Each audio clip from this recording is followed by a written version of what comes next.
Bienvenue sur Rebelle et Sensuelle, épisode 35. Aujourd'hui, c'est un épisode très important. Stop à la performance sexuelle.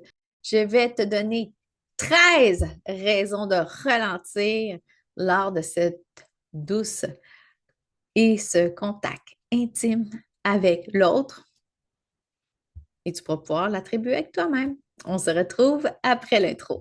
Bienvenue dans Rebelle et Sensuelle, le podcast où l'on explore ensemble les chemins de la sensualité, de la sexualité consciente et de la libération émotionnelle par le corps.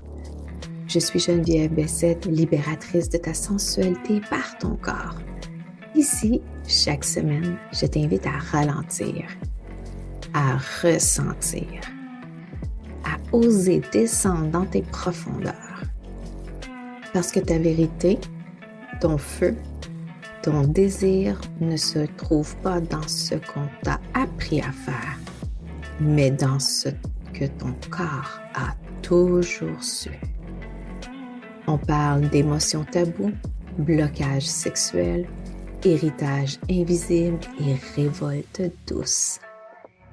T'es pas ici pour faire semblant, t'es ici pour te retrouver. Et ça, c'est déjà une forme de rébellion. Alors, dans un monde de performance où tu dois performer partout, au travail, comme maman, comme papa, comme ami, être super disponible, dévoué, être là pour tes parents, être proche aidante, je pense que la liste est longue. Et imagine-toi, il faut que tu te performes dans tes relations sexuelles. Je crois que c'est un non-sens parce que, comme je dis souvent, il faut ralentir pour ressentir. C'est alors que je te propose cet épisode que j'ai attendu pour pouvoir te le faire. Donc, juste à l'approche de l'été, donc ça va faire une canicule un petit peu plus haute. Donc, on a d'un côté les performants et d'un autre côté la connexion. Je vais te poser une première question. Pourquoi tu fais l'amour? Et ça, c'est une question quand que je travaille l'identité sexuelle d'une personne dans mes accompagnements. Alors, n'importe quelle réponse est bonne parce que c'est ta version à toi. Et moi, je vais pouvoir t'exposer 13 raisons de ralentir. Donc, 13 raisons pourquoi tu devrais faire stop à ta performance sexuelle. Et ça concerne autant les madames que les messieurs. Alors, le premier, l'héritage toxique de la performance sexuelle. Là, on n'est plus à l'ère d'apprendre ça dans des magazines, hein? Donc, sur Internet, comment tu l'apprends? En tes chums aussi, comment tu l'apprends? C'est quoi qui véhicule au fond? Ce sont des scènes chorégraphiées avec des femmes qui sont héritées, que tu ne sais plus quand ils jouissent et tout ça, s'ils ont mal ou s'ils ont du plaisir. Donc, l'autre personne qui est au bout du fil, qu'on pourrait dire, est nullement connectée à qu'est-ce qui se passe. C'est juste un show. Pareil comme la lutte, pareil comme n'importe quoi, c'est un show. Est-ce que tu vas prendre tes relations intimes comme un show? Et ça dégage quoi de l'amour dans tout ça? C'est sûr, il y a un de mes amis qui dit, ben oui, une petite vite de temps en temps, ça fait du bien. OK, non, tu n'es pas obligé d'être dans le tantra, dans le rituel, dans la connexion tout le temps. Mais au départ, il faut que tu aies une communication déjà établie pour que ça se passe comme ça. Parce que toi, en tant que mâle, tu vas sentir que tu as quelque chose à prouver. Et la femme, elle, ben peut-être aussi, elle a quelque chose à prouver. Durer le plus longtemps possible. J'ai déjà dit que quand il n'y a pas de connexion entre deux personnes, deux femmes, deux hommes, un homme, une femme, c'est de la masturbation en solo. Quand tu es dans ta tête, en train de réfléchir à ta belle-mère, tout ça, ta liste d'épicerie pour éviter de venir, distraire ton attention, mais tu n'es plus dans le moment présent. Alors, à mon avis, c'est un acte de communion Donc, choisir à qui on donne son corps parce que nous, en tant que femmes, on va avoir cette partie d'énergie-là dans nous. Et chaque partenaire sexuel, mesdames, a une empreinte sur vous pendant 7 ans. C'est quelque chose que j'ai expliqué lors de la masterclass Temple sacré, donc où j'ai guidé le toucher conscient et aussi la réflexologie vaginale. Alors, ça m'amène au deuxième, donc un corps sur le pilote automatique, qui est peut-être le copier-coller de ton quotidien. Ou que tu es seté à chaque heure qu'il y a quelque chose. OK, à 5 heures, il faut que je fasse le souper. À 6h01, je suis en train de faire la vaisselle. Après, je m'effoire avec un verre de vin devant la télé. Donc, est-ce que tes relations sexuelles, c'est la même chose? Ton corps est sur le pilote automatique. Ta tête est ailleurs et ton corps, lui, ben, il est en pleine action, mais tu n'es pas là. Tu n'es pas là. Mais tu n'es vraiment pas là. Quand ton corps est sur le pilote automatique, tu es comme si tu étais engourdi. Donc, c'est une façon d'un petit peu, quand on vit de la dissociation comme ça, donc ta tête est ailleurs, ton corps il est là, donc tu ne ressens plus aucune sensation parce qu'il n'y a pas de connexion. Et ça passe par le chakra de la gorge et le chakra du cœur. Ça veut dire qu'on ne ressent rien. Et quand on ne ressent rien, c'est comme si on était drogué ou alcoolisé. En parlant d'alcoolisé, j'ai lu quelque chose d'important cette semaine. Saviez-vous que chaque verre d'alcool inhibe ton désir, dans le sens que oui, tu vas plus facilement aller dans l'action, mais ta capacité de jouir diminue à chaque verre que tu prends. Le troisième, c'est quand la sexualité devient la fuite. Et ça va aussi dans la connexion avec le corps, selon moi.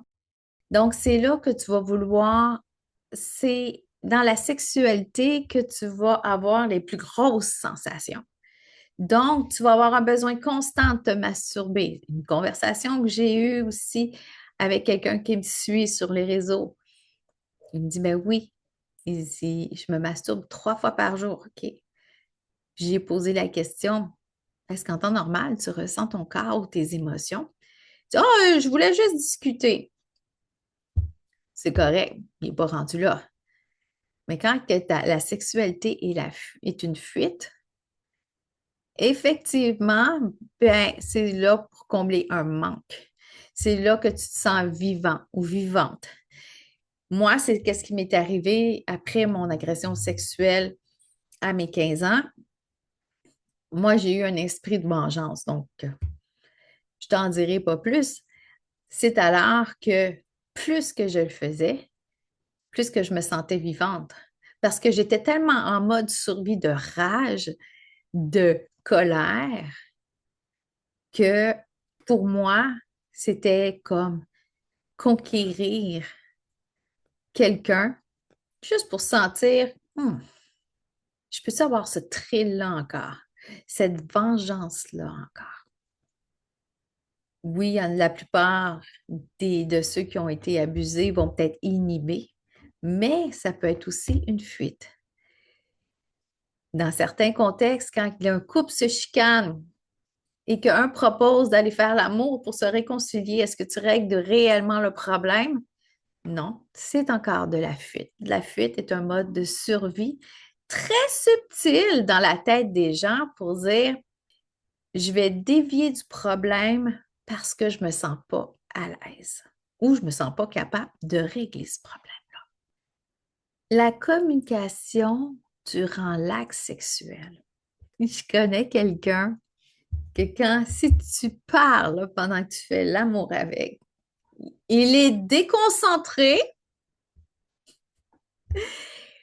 et ça ne fonctionne plus ou peu ou moins bien. C'est aussi un principe d'être dans sa tête. Alors, quand la femme décide de subir, elle lui a dit ou n'ose pas lui dire, hey, quand tu manges de cette façon-là, je m'endors, ça me fait rien. Puis toi, l'autre, il s'acharne et tout ça, mais tu ne communiques pas. N'oublie pas que ton plaisir est ta responsabilité. Quand c'est silencieux, tu n'as pas le droit de crier parce que oui, les enfants sont couchés ou de soupirer ou dire qu'est-ce que tu as envie, qu'est-ce que tu as besoin. Ouch, tu me fais mal. Ah, tu peux-tu refaire ta position de l'autre fois? Elle était vraiment nice parce que tu as le pénis parfait pour ça. Ou entre deux femmes aussi. Et ça, très personnel que je te raconte là. Quand que tu sens que la femme est sur le bord de venir, alors tu continues. Et là, il y a comme plus rien. Et tu n'as aucune idée si cette femme-là, est-ce qu'elle a eu un orgasme? Ou elle va te dire oui pour faire plaisir? Ou tout simplement, ben, ça, c'est comme débrouille-toi, débrouille-toi. Alors, l'importance aussi de continuer à se faire plaisir, c'est de, tu vas apprendre c'est quoi ton manuel d'instruction. Et n'oublie pas qu'en tantra et dans la sexualité sacrée, la femme, elle sait et elle guide son ou sa partenaire comment qu'elle aime ça. Si tu attends juste que le train passe, mais ça ne marche pas. Et s'il y a qu'est-ce que tu dis ne passe pas, pose-toi des questions sur ton partenaire ou ta partenaire. Parce qu'il faut que ça se communique. C'est pas une obligation, c'est pas quelque chose à faire, c'est censé être un acte d'échange. Échange fluide, échange de communication, échange d'amour ou de sentiments, ou échange de désir dans le cas du libertinage. Alors, ça fait des demandes silencieuses. L'art que l'autre tente de nous deviner. Hello gang, ça marche pas ça. Peut-être que tu n'es pas capable de communiquer qu'est-ce que tu veux dans la vie, alors imagine-toi au lit. C'est quelque chose à repenser dans ton système aussi, parce qu'on ne peut pas te deviner. Pense-y même pas. Lire entre les lignes, c'est old school. Ce n'est pas de l'épanouissement personnel, c'est se rejeter soi-même. Es-tu censé être le fun ou c'est un devoir? Et tous les deux devraient avoir sa place dans ce safe space-là. L'obsession de contrôle chez l'homme. Alors, vouloir retarder l'éjaculation à tout prix. Comme c'est venir trop vite, c'est un fail pour toi. Par contre, tu rentres pas dans la vibe. Tu penses à ta belle-mère, ta liste d'épicerie, et tu penses que c'est honorable de se retenir. Je vais te faire un petit aparté ici. Est-ce que tu connais le edging? Les hommes vont peut-être être plus curieux par rapport à ça. Les femmes aussi. Ça fonctionne pour les deux. C'est l'art de se nourrir de l'orgasme.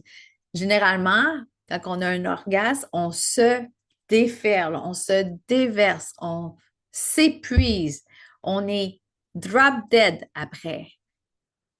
Par contre, quand tu apprends à te nourrir de l'orgasme, c'est de cette énergie-là qui va monter à chacun de ces chakras-là pour pouvoir répartir de façon explosive ton plaisir dans chacune de tes cellules. Tu vas avoir beaucoup plus d'énergie. Alors, quand que tu vas sentir venir, tu vas respirer. Pas pour dire non, faut pas que je vienne, non, faut pas que je vienne, non, faut pas que je vienne. Tu vas respirer dans ton orgasme pour le faire monter. Au lieu que tu regardes juste ça dans ton bassin, tu vas le faire monter pour justement quintupler la force de ton orgasme au moment voulu. Ça, c'est un petit hint. Alors, le contrôle, Ça veut dire que tu ne te donnes pas la permission d'avoir du plaisir. Parce que, messieurs, vous n'avez pas juste un pénis pour faire plaisir. Vous avez des doigts, vous avez une langue, vous avez le toucher, vous avez des caresses, vous avez des mots, vous avez une respiration, tout comme la femme aussi. Peut-être qu'elle va avoir le corps trop fébrile. Elle va vouloir juste ralentir pour pouvoir exploser encore plus fort. C'est pas compliqué. Alors, stop à contrôler ton plaisir parce que des fois, ça ne revient pas parce que tu te coupes le mood, tu t'auto-punis. L'ego et la performance tuent l'intimité. Vouloir bien faire, plaire, faire plaisir, c'est la même chose. Impressionner au lieu de ralentir, ressentir, vibrer, se connecter. Et ça, c'est le véritable test dans un couple. Dans le sens où, si tu n'es pas capable de connecter avec cette personne-là, pourquoi tu es avec cette personne-là? Je ne suis pas une spécialiste en couple. Je connais une amie à moi qui est plus spécialiste que moi, mais je me dis que si tu n'es pas capable de le ressentir, tu n'es pas capable de vibrer avec, puis de te connecter, moi, je pense plus que c'est des fuites d'énergie. Le septième, une sensualité mécanique. Donc, là, on parle de la sensualité au sens propre, que toi, tu le comprends. Donc, cet érotisme-là, cette game-là, cet échange-là, comme chérie, j'ai mis mon hashtag chef et c'est le temps. Copier-coller, gang. Je dis souvent dans mes podcasts, quand tu fais les trois mêmes positions, le même nombre de coups, un peu plus que tu regardes l'heure pour dire, OK, ça fait 7 minutes, je la switch de bord. Pas de créativité, pas de surprise, pas de lenteur. Comme je t'ai dit, il faut ralentir pour ressentir. Fait que finalement, c'est la même game. Finalement, c'est encore comme tes journées, le pilote automatique. Alors, il est où le jeu du ressenti là-dedans? Il est où le jeu de la reconnexion ou l'expérimentation? Parce que peu importe ton état physique, il y en existe des variantes. Je ne te dis pas de faire le Kama Sutra. Les personnes qui sont flexibles, là, c'est 5% de la population. Des fois, on descend à 2, tout dépendant du mode de vie des gens. Quelque chose que j'ai entendu aussi, c'est Ah, mais semble que je prendrais une prof de yoga, qu'elle soit dans une posture de yoga, puis que moi, j'y fasse. C'est comme, euh, je pense que tu mélanges les affaires.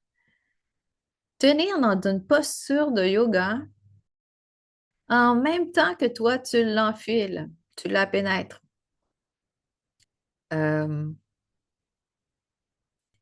les fantasmes, là, des fois, sont en sécurité dans ta tête. Et ça, épisode 13, si tu as envie d'y retourner.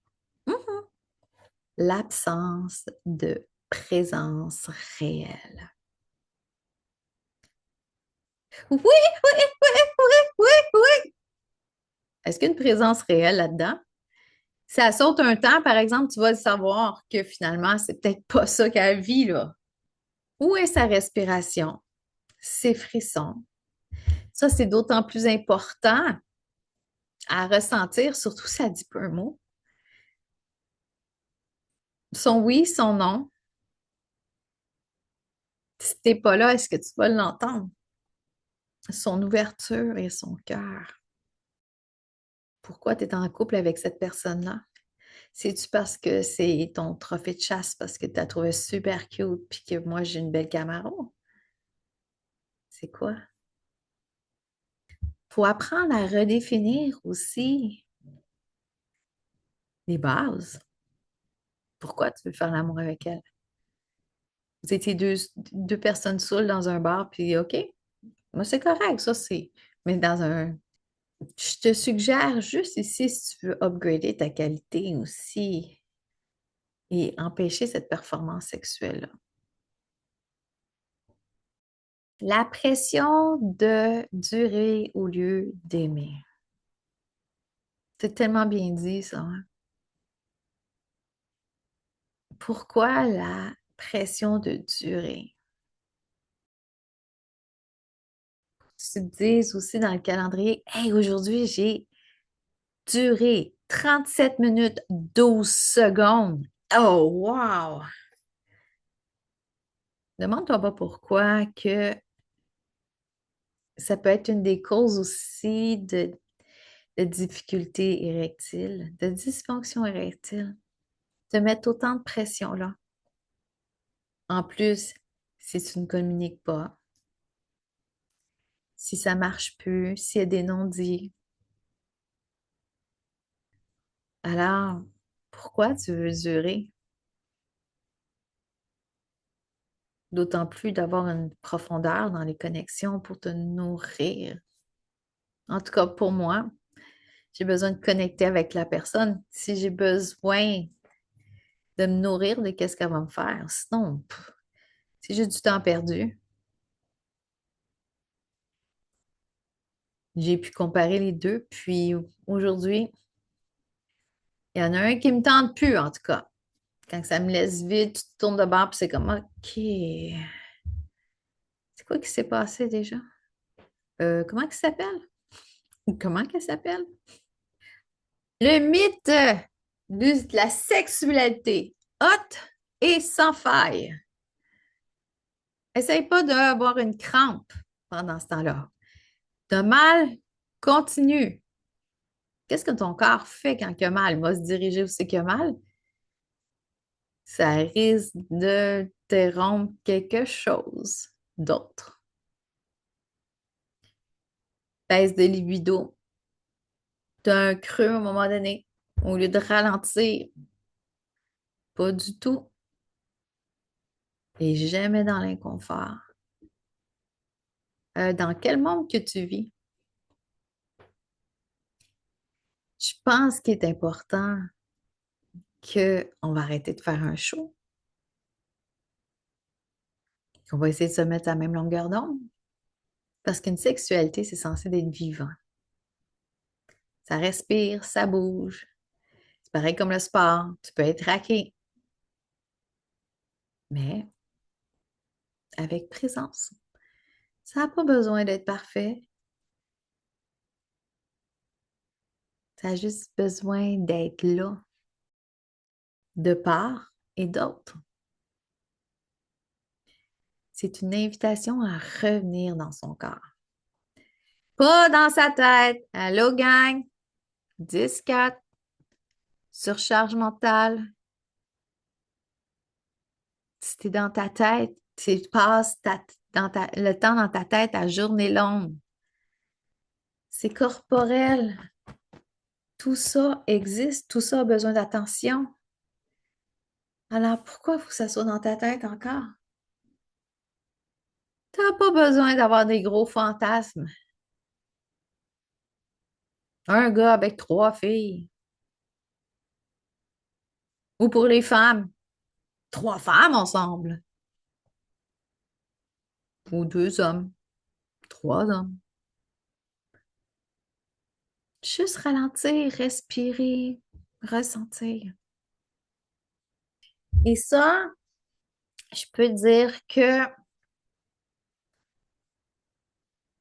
dans une série que j'ai écoutée récemment, parce que des fois, je peux être en retard sur la télévision, c'est Sense8.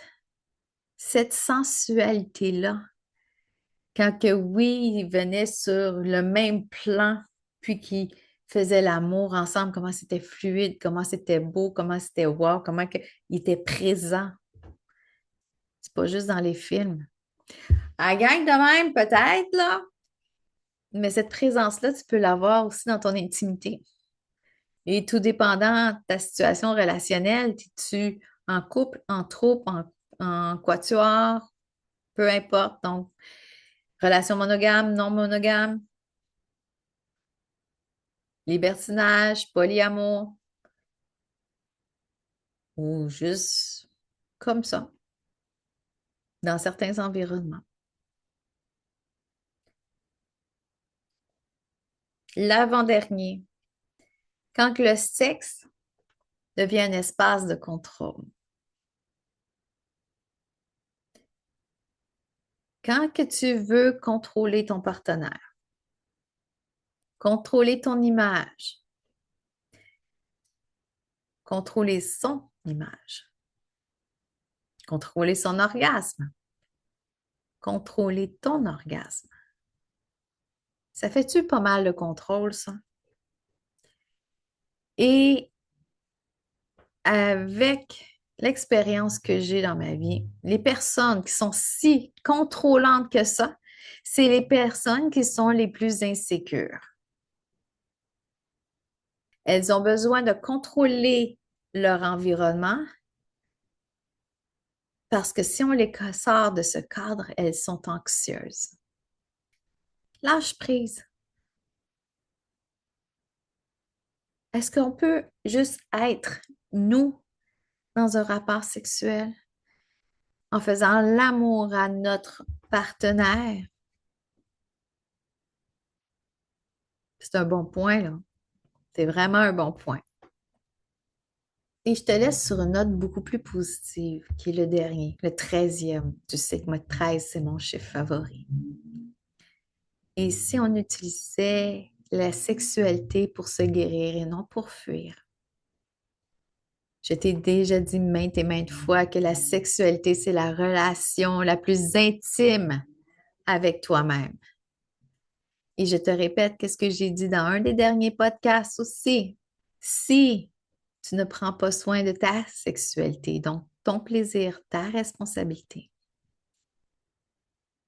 mais cette sexualité-là est le reflet de la relation que tu as avec toi-même. Et en d'autres mots, la relation que tu as avec toi-même enseigne les autres comment te traiter.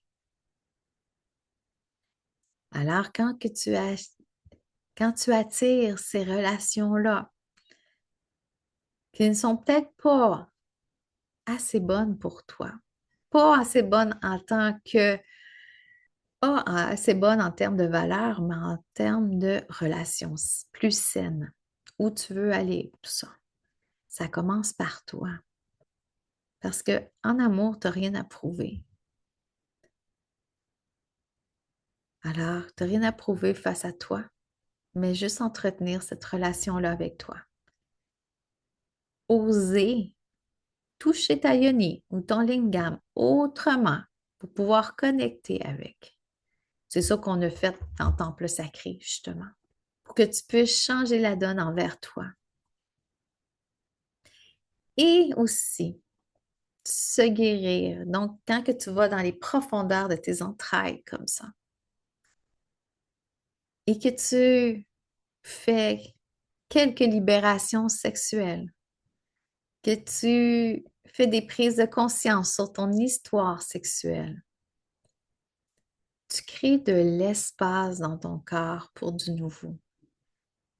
Parce que là, ça se peut que ton placard y est plein, plein de mauvais souvenirs, plein de honte, plein de culpabilité, des choses qui sont même pas de ta faute.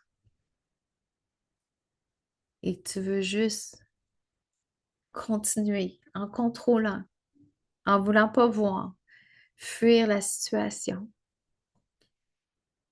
Mais si tu choisissais quelqu'un de confiance, avec qui tu vas partager une bonne sexualité pour pouvoir aussi changer l'énergie, changer le cours, d'avoir des relations beaucoup plus saines avec.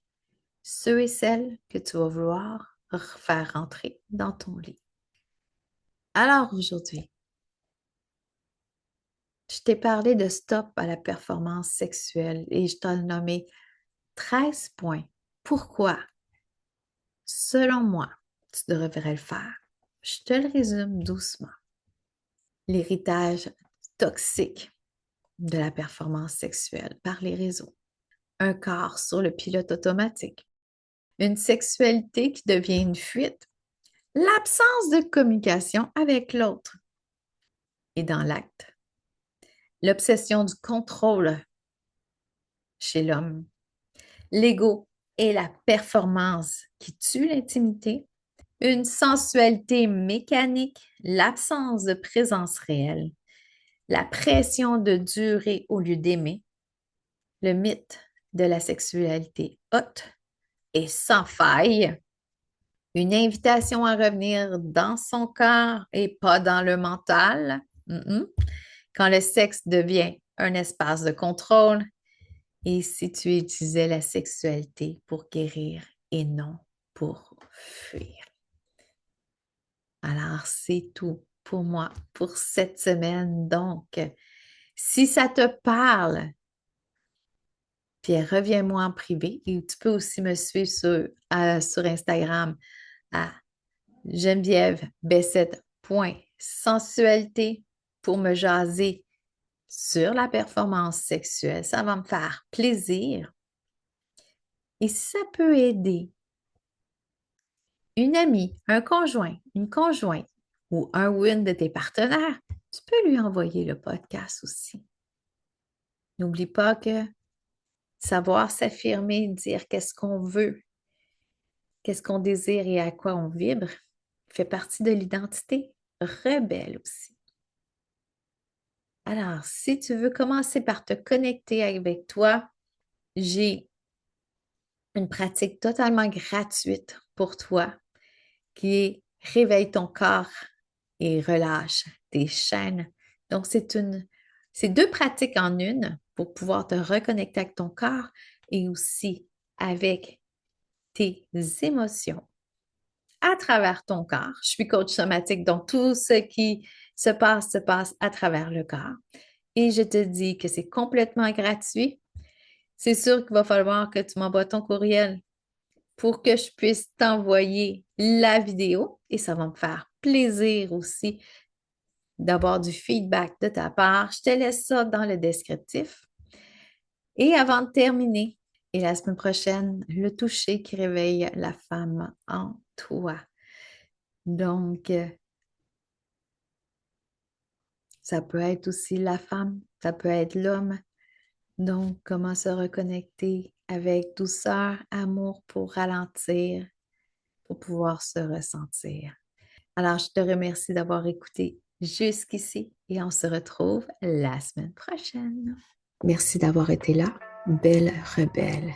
Si cet épisode t'a parlé, je t'invite à le partager à une amie qui en aurait besoin ou à laisser une note dans l'application que tu utilises. Ça aide vraiment le podcast à rayonner et à toucher d'autres femmes comme toi. Tu peux aussi me rejoindre sur Instagram pour continuer la conversation ou découvrir mes offres et ressources pour approfondir ton chemin. Et surtout, souviens-toi, s'explorer pour s'aimer pour se libérer. À très bientôt dans Rebelle et sensuelle.